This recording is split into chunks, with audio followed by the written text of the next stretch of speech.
Gaya kepemimpinan. Gaya kepemimpinan kontinum, gaya kepemimpinan manajerial grid, 3 dimensi dari Redin, 4 sistem manajemen dari Likert.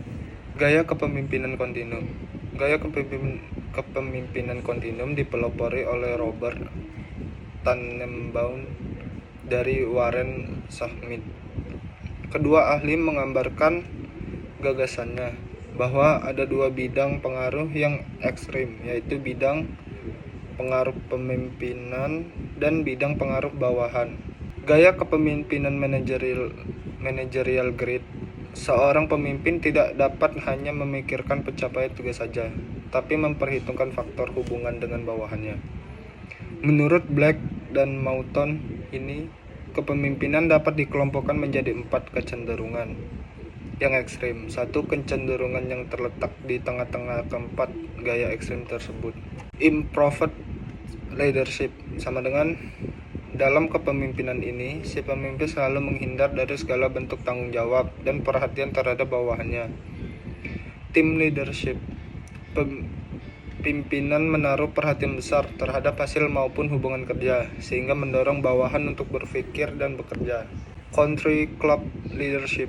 Pemimpin lebih mementingkan hubungan kerja atau kepentingan bawahan, sehingga hasil atau tugas kurang diperhatikan. Task leadership. Kepemimpinan ini bersifat otoriter karena sangat mementingkan tugas atau hasil, dan bawahan dianggap tidak penting karena sewaktu-waktu dapat diganti. Middle of the road, di mana si pemimpin cukup memperhatikan dan mempertahankan serta menyeimbangkan antara moral bawahan dengan keharusan penyelesaian pekerjaan pada tingkat memuaskan. 3 dimensi dari Redin. Ada 4 gaya efektif, yaitu eksklusif, pencinta pengembangan developer, autokratis yang baik hati, benevolent autokrat, dan birokrat. Ada juga 4 gaya tidak efektif. Pecinta kompromi, kompromiser, kedua misionari, ketiga autokrat, dan keempat lari dari tugas, disaster. 4 sistem manajemen dari Likert. Eksploitif, autoritatif. Autokratis mempunyai sedikit kepercayaan memberi ketakutan dan hukuman. Diselingi pemberian penghargaan, memperhatikan pada komunikasi yang turun ke bawah dan hanya membatasi proses pengambilan keputusan di tingkat atas saja.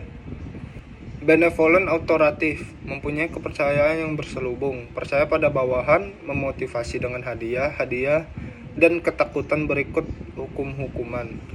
Mendengarkan pendapat-pendapat dan ide dari bawahan, serta adanya delegasi wewenang dalam proses keputusan. Manajer konsultatif mempunyai sedikit kepercayaan dan melakukan motivasi dengan penghargaan dan hukuman yang kebetulan. Menetapkan 2 pola hubungan komunikasi, yakni ke atas dan ke bawah. Partisipatif group mengandalkan untuk mendapatkan ide-ide dan pendapat-pendapat lainnya dari bawahan dan mempunyai niatan untuk mempergunakan pendapat bawahan secara konstruktif. Contoh kepemimpinan yang berhasil. William Tanuwijaya, Tokopedia. William Tanuwijaya adalah pendiri dan CEO Tokopedia, salah satu platform e-commerce terbesar di Indonesia. Didirikan pada tahun 2009, Tokopedia telah berkembang pesat di bawah kepemimpinan William, menjadikannya sebagai salah satu pemain utama dalam industri e-commerce di Asia Tenggara. Analisis gaya kepemimpinan William Tanuwijaya. 1. Gaya kontinum. Pemimpin memberikan pemikiran-pemikiran atau ide-ide dan mengundang pertanyaan-pertanyaan.